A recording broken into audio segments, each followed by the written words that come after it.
What's going on, friends, followers? Mike McFarland here, sitting in the corner. I got some cool stuff to share with you, and I have some not so cool stuff to share with you. Let's go ahead and tell you about the lake first. Lake conditions, they are awesome. This is what's really cool. I don't know that since I moved here in 8 years that I've seen mid-November with the lake in this situation. It's temperature-wise 60 to 64. That's the bass's favorite temperatures. It's when they spawn. Lake clarity depends on where you are. 1 to 3 foot. Lots of Lake Fork green coming back. The turnover is behind us. In the lake levels, we're holding it today at 40.44, which is 2 feet 7 inches low. Had a little water through the middle of the week and a little fluctuation, but still relatively generally stable, good lake conditions. Okay, that's the good part. The sad part is the fishing is awful, and I don't know why. I do know the last couple of years in fall it's been really tough. I know that just past when the MLF anglers were here, half the field that fished in November, half of the field only caught 1 or 2 fish in a full day. What's going on in Lake Fork in the November months? I just don't know. I really don't. I'm finding the fish. I'm finding too much bait. There's bait everywhere. I'm on the right stuff. More good news today. I found loons. The loons have now showed up on the lake. When the loons show up, not the cormorant, the loon, the big white-chested loon, talk about it every year. I follow these loons for the next 2 months. The loons are going to put me where the big bait is. The loon is going to be choosy. If he's hungry, sure, he's going to eat whatever he needs to. He's survivalist. But the loons tend to hunt and search for the 5 to 7 inch gizzard shad and or big threadfin. And where those loons are feeding generally is the same locations that the big bass are feeding.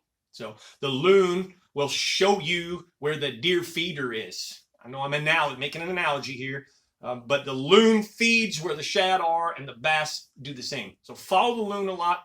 Remember this about the loon. If there's a whole bunch of loons, like a flock, 5, 6, 8, 10 of them, they can act like a school of bass themselves, and they don't necessarily have to have bass with them.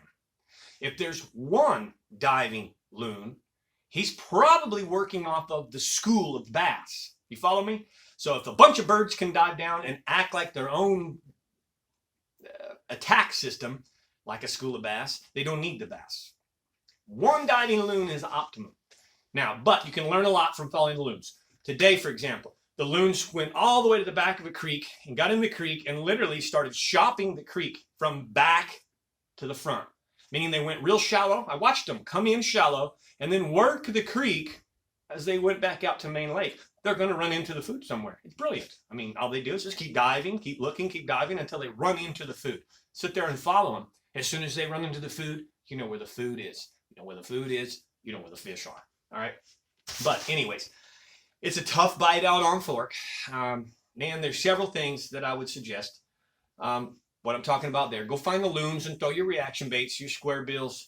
If they're deep, throw swim baits, deeper weedless swim baits, maybe your weedless Alabama rigs, depending on the cover that they're diving into. Carolina rig flukes, Carolina rig brush hogs. I know Mark Pack would be in the creek swings already. Usually it's December before he breaks out his flipping stick. But in November, he would probably be looking at some of the creek swings up in Birch, up in Glade, and some of those places where those fish can really pile up in a swing. And they'll spend most of the rest of the winter there. I don't think with 60 to 64 degree water that we're anywhere near winter. It is Northeast Texas, and one massive cold front can change that in a heartbeat. 3 days of really cold weather, and we'll drop down below in the low 50s, and we've wintered just like that. But really no sign of fall feast this year. Quite odd. Okay, so if you're coming out this weekend, man, I suggest that you expect to grind. Also would suggest to you that don't come early. There's not an early bite the first hour or two. And if you found one, great. Maybe share it with me. I always share so much with you guys. If someone, and I don't mean that disrespectfully. If someone's out there catching the fish, man, throw me a bone. But I'm not the only one. I know many guides right now, this time of year, are having a hard time on fork. Like I said, so did the MLF English. So suggestive, if you're coming to fork this weekend, grind it out. Young kids in the high school tournament, the docks. The docks always hold residential fish. Get your drop shot rig, get your Ned rigs, get you a finesse jig, a Santone finesse jig, and you might catch those better fish off those docks. And that's going to have you a little bit heavier sack than if someone finds some offshore schooling fish like on bridge pylons. You're gonna your five are going to weigh heavier than their five. All right. But with that being said, this is going to be a short rundown. I'm going to Lake Welsh tomorrow. There's nothing wrong with going over and having a good day catching fish and having fun. I got a father and son. They don't care about the size. They just want to catch fish. So tomorrow I'm going to take a young man and his father to Lake Welsh. I'll let you know how that goes. I expect to catch them. But I want to share a couple cool things now. Some gifts that I've been given that's kind of been on hold. One of these I should have shared with you quite a long time ago. Everybody knows that follows me. You know that I love Santone. Absolutely, the product itself, all the product, whether it's the spinner baits, the buzz baits, the finesse jigs, the full-blown grass jigs, football jigs, shaky heads, it doesn't matter. I love their product. Two reasons. Number one, it's the best built product that I have put my hands on. The hooks, the whole 9 yards, the quality is there, and then some. Secondly, made right here in the good old US of A. All right, it's not made overseas. It's made right here. In fact, it's made right here in Northeast Texas. Something new that I'm really excited to share with you. I've been using their products for quite some time, but I always have to, for example, take a 3/4 ounce jig and Pake's perch and put the Strike King Rage Craw on it. Or if I take my finesse jig, my little PB&J finesse jig from Santone Lures, I have to put a Strike King chunk on it. Okay? I'm here to introduce to you for the first time, 2021, soft plastics from Santone Lures. Okay? Get your cross. These are going to thump real good. It's almost like Kathy did this for me, and I know she didn't. It's almost like Santone said, we're going to make something for Mike, but they made it for you. They made it for the fishing industry, and this is awesome chunk right here. Look at the size of those claws, well made. I'm loving it. I just cannot wait to start using the Santone line of plastics, soft plastics. And I wanted to share that with you. So when you're looking at Santone Lures now, you don't have to just think jigs, shaky heads and things. Soft plastics. Mark Pack would love this right here, but they've got their own brush hog. I don't know that we call it brush hog. This is this doesn't tell me what it's called on this particular sample package, and I'm sure they don't call it a brush hog, but I'll find out what that is, and this is going to be your replacement for the Zoom brush hog. It's really cool to see Santone do this. Thank you, Santone, for all you've done for all of us fishing guys, the community here. I mean, I know that you're nationwide. Heck, Chris Zaldane, come on, Chris, go. But even underspin stuff. So this is a perfect little swim bait, small swim bait here that a guy could use on an Alabama rig and or a small underspin. But I'm going to use this tomorrow. In fact, here in just a little bit, I'm going to rig up. Man, look at that blue back and the blue sparkle in there. That's gorgeous, just gorgeous. I'm going to use this tomorrow on an Alabama rig on Lake Welsh. I'm going to get out there in some of them deep creek lanes and creek swings on Welsh and see if I can't crush some 3 and 4, 5 pounders 2 at a time on an Alabama rig. All right. Other than that, that's one more little thing that I want to show you.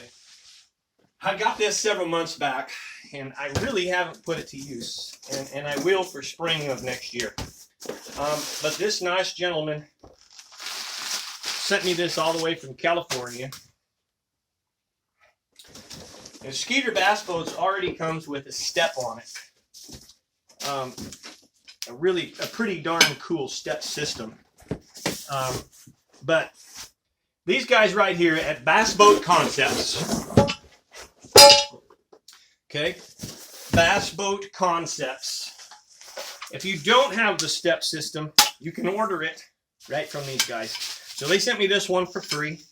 Thank you, Bass Boat Concepts, very, very much. I'm really excited about this. I don't need the step, but I absolutely could use this handle. When my clients are getting in and out of the boat, this is going to be up mounted to the trailer up in the front where the steps are. It's a real simple process. Neat. So Bass Boat Concepts, thank you, sir. Thank you so much for this awesome gift right here. I will put this to use. And I tell you, I feel more and more blessed every day when I run into you guys. It seems like every day I'm going to run into somebody now, whether it's the grocery store or Walmart in Silver Springs or on the lake, on the water. And someone always thanks me for sharing this information. Man, I almost feel obligated. I feel so blessed and so graced by the Lord my God. And this is his time to give to me, to shine me, not to shine me. It's not about me. He's giving all these things to me to share, to teach and share. So as I always say, I truly mean it. Thank you. Without you to talk to, without you who will listen to me, without you to have faith, trust, and believe in me, there's nobody to talk to. So it goes right back at you guys. Kudos to all of you that follow. Thank you so much to all of you that has subscribed. Please hit the share button. Tell your friends about it. Real quick here now. It's going to change just a little bit. All right. Come January, we're going to go private. We're going to have a public report once a week, a private report twice a week. The private channel is going to be filled with daily information. For example, if I'm on the water and I catch a big fish, client catches a big fish, or like last July when we found a tree full of giants and we're smacking them. All right, I'm going to come on right then in the private corner and update you, daily updates. At the end of the day, I may just take 5 minutes in the boat and give you more information than you'll be able to get from the simple public normal subscription to my channel. Okay, so please do watch for that. It's going to be $4.99 to subscribe to it. You buy fishing lures that are way more than that and you lose them in the wood. Man, one time a month, $4.99 to have the hottest, best, most information that I can give you about Lake Fork and the surrounding area is going to be worth it. So again, thanks again for watching. Appreciate you. Everybody be safe this weekend. Weather looks good. I hope you catch them. And God bless y'all. I'm Mike McFarland, the Lake Fork Fishing Guide.